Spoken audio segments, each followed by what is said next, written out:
नमस्कार, केबी न्यूज़ देख रहे हैं आप। केबी न्यूज़ खबर आपकी में आपका स्वागत है। खबर आजकल में हम आपको ताज़ा घटनाक्रम भी बताएंगे और खबर उत्तराखंड की हम बात करते हैं तो फिर ये मान के चलिए आप उत्तराखंड के उन पर्वतीय जिलों की हम बात करते हैं जिन पर्वतीय जिलों की समस्याओं के लिए समाधान के लिए लोगों ने आंदोलन किया, शहादत दी और फिर मिला उत्तराखंड। और ये मानकर चल रहे थे सब लोग कि अब उत्तराखंड मिल गया है तो उत्तराखंड में जितनी भी समस्याएं हैं, पहाड़ की जितनी समस्याएं हैं जो पहाड़ जैसी हैं, उनका समाधान हो जाएगा। लेकिन क्या ऐसा हुआ?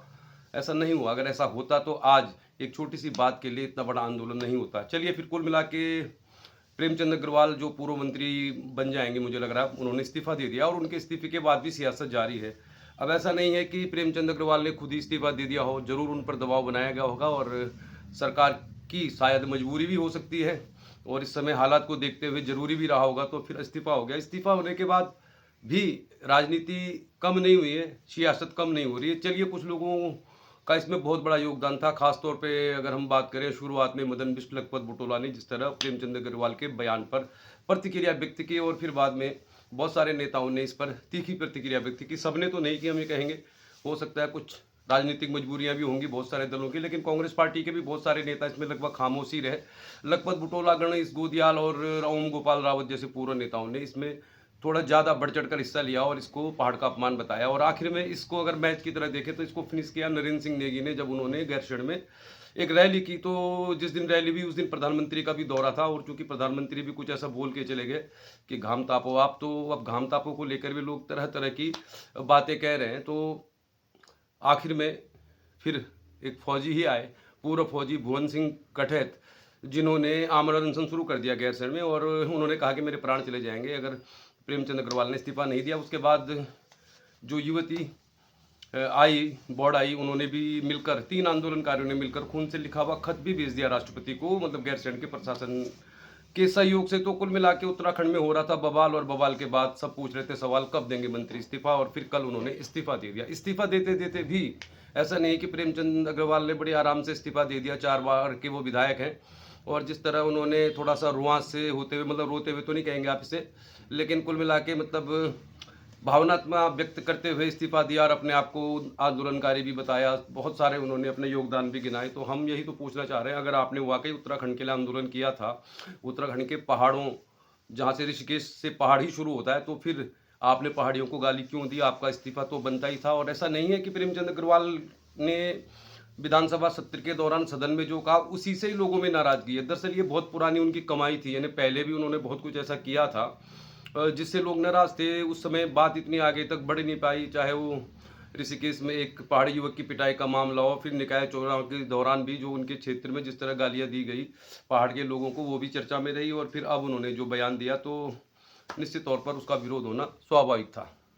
दरअसल पहाड़ में समस्याएं पहाड़ जैसी ही हैं और इस इस्तीफे से जरूर कुछ लोगों को राहत मिली जिनकी भावनाएं आहत हुई। मतलब उत्तराखंड मूल के जो लोग थे, पहाड़ी लोग थे, उनको वाकई बहुत बुरा लगा जब विधानसभा में रितु खंडूड़ी भूषण के सामने दी गई इस तरह की गाली। मतलब साले उत्तराखंडियों के लिए ही है क्या, पहाड़ के लोगों के लिए उत्तराखंड? तो अब ये मामला खत्म नहीं हो रहा, क्योंकि जाते जाते भी जिस तरह से कल रात को देहरादून में बहुत सारे मैदानी मूल के लोगों ने एक मतलब मीटिंग करी और उन्होंने कहा कि हमें भी अपना प्रतिनिधित्व चाहिए और हम कल चक्का जाम करेंगे, देहरादून बंद करेंगे, ऋषिकेश बंद करेंगे, इस तरह की बातें चली। तो फिर इसमें फिर देसी बनाम पहाड़ी का मामला स्वाभाविक तौर पे फिर आ गया। हालांकि जैसी खबरें देहरादून से आ रही तो लग रहा है वहाँ पे चक्का जाम तो नहीं हुआ है, बंद भी नहीं है संभवतः।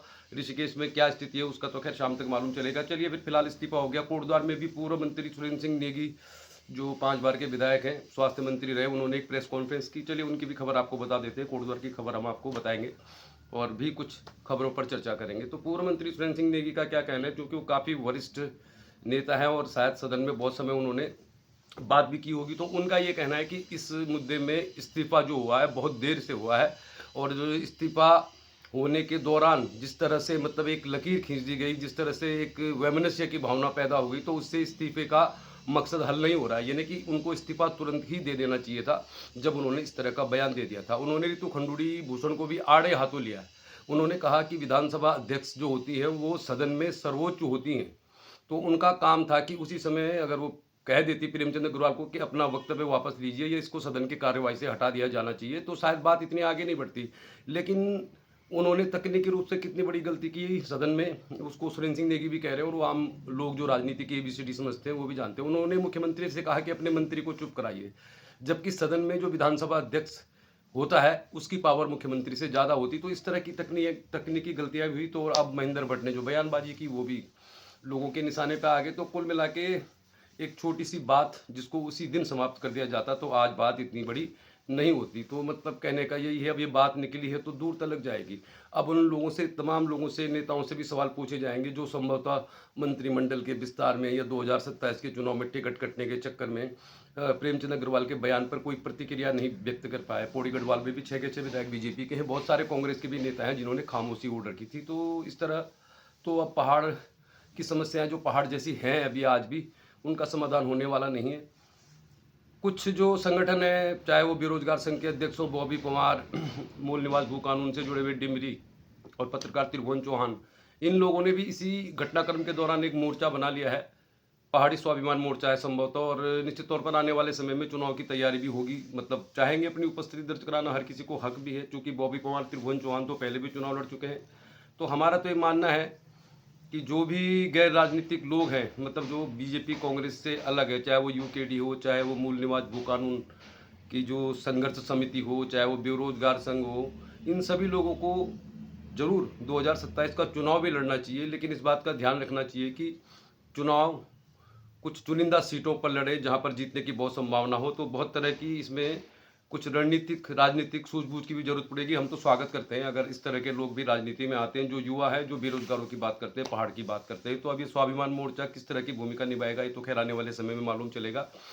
और बात रुकी नहीं इतनी, कल तो इतनी सारी घटनाएं हुई कि शामपुर में एक पूर्व सैनिक पर जिस तरह से लोगों ने उन्हें मतलब एक किस्म से खतरनाक तरीके से घायल कर दिया। तो इससे भी पूर्व सैनिक और उत्तराखंड क्रांति दल आक्रोशित हो गया और कल थाने का घेराव किया गया। बहुत बड़ी संख्या में पूर्व सैनिक भी पहुंचे, तो पूर्व सैनिक भी बहुत नाराज नजर आ रहे हैं। इसीलिए लगता है कि कल ही इस्तीफा भी हो गया।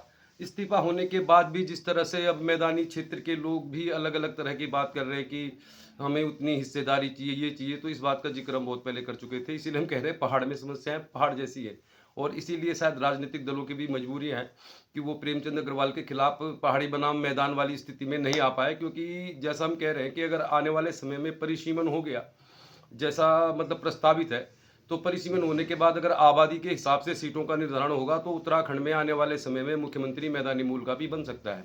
क्योंकि अगर आबादी के हिसाब से होता है परिसीमन तो बहुत सारी सीटें उत्तराखंड की कम हो जाएंगी, पहाड़ की, और फिर ये जो संतुलन है ये मैदानी क्षेत्र के पक्ष में हो जाएगा।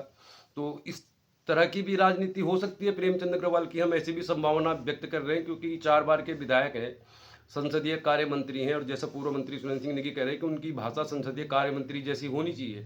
जिस तरह की भाषा का इस्तेमाल उन्होंने इस्तीफा देते समय किया या इस दौरान अपने बयानों में, मतलब एक बड़ी अच्छी भाषा का उन्होंने इस्तेमाल किया, तो वो भाषा उनको संसद विधानसभा में इस्तेमाल करनी चाहिए थी। तो अब देर आए दुरुस्त आए, जो भी है आने वाले समय में मालूम चलेगा इसका परिणाम क्या होता है। लेकिन फिलहाल अभी स्थिति यही है कि आने वाले समय में पहाड़ की मुश्किलें पहाड़ जैसी हैं, और इसके लिए बहुत बड़ी योजना की जरूरत भी पड़ेगी। और इस घटना से जरूर लोगों में गुस्सा था। नरेंद्र सिंह नेगी सहित बहुत सारे लोगों ने इसका विरोध किया और बहुत सारे लोगों ने नहीं किया।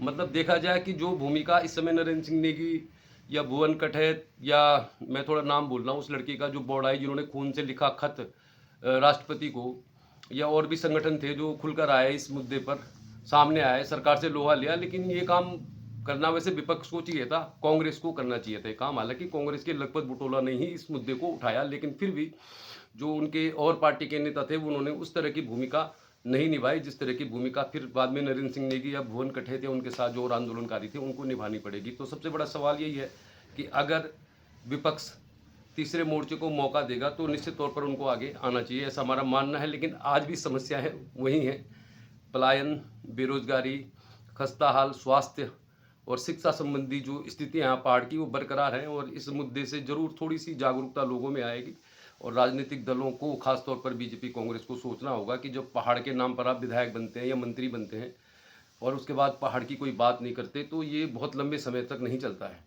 हमेशा राजनीतिक परिस्थितियाँ ऐसी नहीं होती हैं। चूँकि चुनाव दर चुनाव बीजेपी जीत रही थी और मुख्यमंत्री को जिस तरह से दिल्ली का मतलब वरद हंसता है, तो शायद कोई भी जो नेता बीजेपी का है उनके खिलाफ, या मतलब उनकी जो कार्यशैली है उसके खिलाफ कुछ बोलने को तैयार नहीं है। और इन्हीं परिस्थितियों से ये सब माहौल बना। और ये बहुत पुराना मामला था, मतलब यानी कि प्रेमचंद अग्रवाल के प्रति गुस्सा लोगों का आज का नहीं है।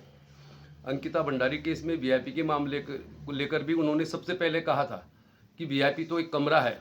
यानी कि ऋषिकेश के श्यामपुर में जो प्रेमचंद अग्रवाल की विधानसभा में ही आता है, जहाँ पर एक पूर्व सैनिक पर घातक हमला हुआ, मतलब प्राण लेने वाला हमला हुआ, तो उसकी भी उनको जानकारी लेनी चाहिए। उनके क्षेत्र में आता है। ये जो वनंतरा रिजॉर्ट है, भले ही यमकेश्वर विधानसभा में आता है, मगर ये भी ऋषिकेश के बिल्कुल पास में है। तो ऐसा क्या है ऋषिकेश के आसपास में कि जहाँ पर इतनी ज़्यादा घटनाएं होती हैं? तो एक जिम्मेदार वो प्रतिनिधि रहे, मतलब प्रतिनिधि हैं वो अभी भी, संसदीय कार्य मंत्री, शहरी विकास मंत्री होते हुए अगर ऋषिकेश के आसपास की घटनाओं को इतने हल्के में ले रहे थे, तो निश्चित तौर पर उसका ये उनको मतलब फल मिला कह सकते हैं आप। इसे उम्मीद करते हैं कि इससे बहुत सारे लोगों को जागरूकता मिलेगी, और जागरूकता सबसे ज़्यादा जरूरी है। चलिए फिर कोटद्वार की बात करते हैं। कोटद्वार की खबरों पर भी हम बात करेंगे, क्योंकि चैनल हम कोटद्वार से ही चलाते हैं।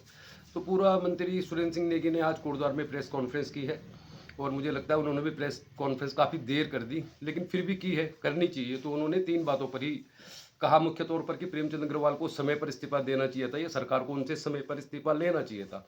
क्योंकि जिस तरह का उन्होंने भाषा का इस्तेमाल किया, उससे अब एक अलग तरह की सियासत भी हो रही है, और अब अलग तरह का माहौल भी बनता जा रहा है, तो जो उत्तराखंड के लिहाज से अच्छा नहीं है।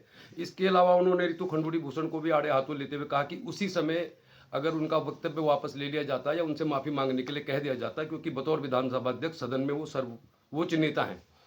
तो ये भी नहीं हुआ। इसके बाद बहुत सारी चीज़ें हुई।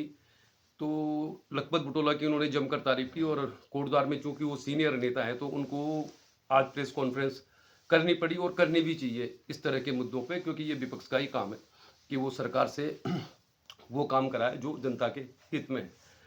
कोटद्वार में एक दुकान में, कोटद्वार भाबर के कलाल घाटी की एक परचून की दुकान में आग लग गई, और आग से पूरा जो शॉर्ट सर्किट से आग लगी, पूरा सामान जलकर स्वाह हो गया। इसके अलावा एक नवविवाहित युवती ने कल आत्महत्या कर ली, मतलब जहरीला पदार्थ खाकर। कोटद्वार में स्मार्ट मीटर का विरोध हो रहा है। आम पड़ाव में जो पार्षद है उनके द्वारा, वहाँ पर के लोगों के द्वारा विरोध किया गया स्मार्ट मीटर लगाने का। तो स्मार्ट मीटर भी कोटद्वार में लगने लगे हैं। टैक्स की प्रक्रिया भी शुरू हो गई है, और जो नवनिर्वाचित मेयर है अब शैलेंद्र रावत है, तो आने वाले 2 सालों में उनके कार्यों की भी समीक्षा होगी, क्योंकि एक भारी समर्थन से वो जीते हैं। तो ऐसा लग रहा है कि उस तरह की शुरुआत तो नहीं हो रही है। स्मार्ट मीटर का भी बहुत जगह विरोध हो रहा है, और कुछ ही जगह इनको लगाया जा रहा है, जिनमें कोटद्वार भी एक है। और ऐसा माना जा रहा है कि पौड़ी गढ़वाल में सबसे ज़्यादा मीटर कोटद्वार में ही लगाए जाएंगे।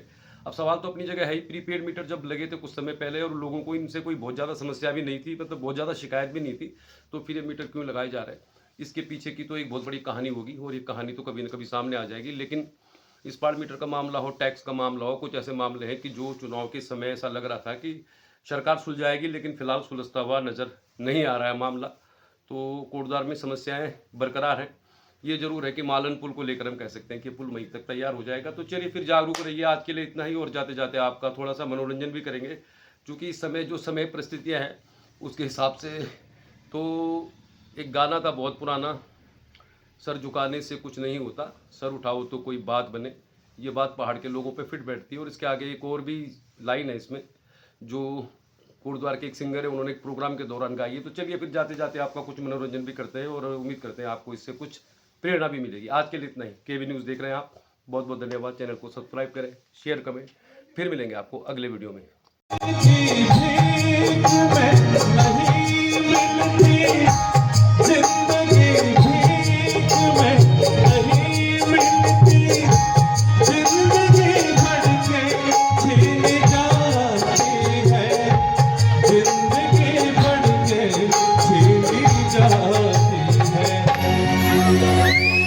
अपना हक संग दिल जमाने से,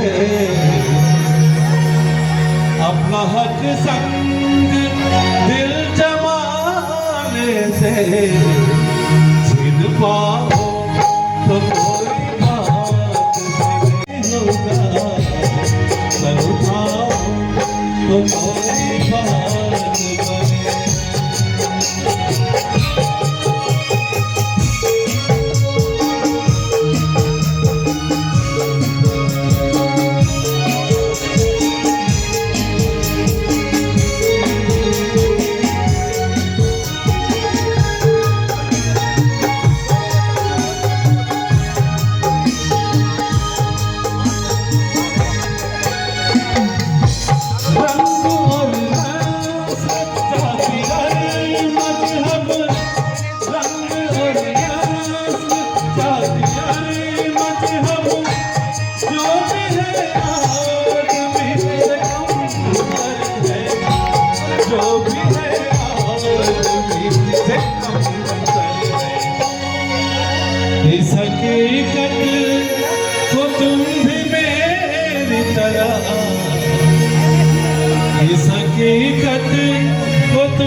देखते रहिए केबी न्यूज़, खबर, खेल, राजनीति, मनोरंजन एवं सामाजिक सरोकारों की। बहुत बहुत धन्यवाद। चैनल को सब्सक्राइब करें, शेयर करें, कमेंट करें।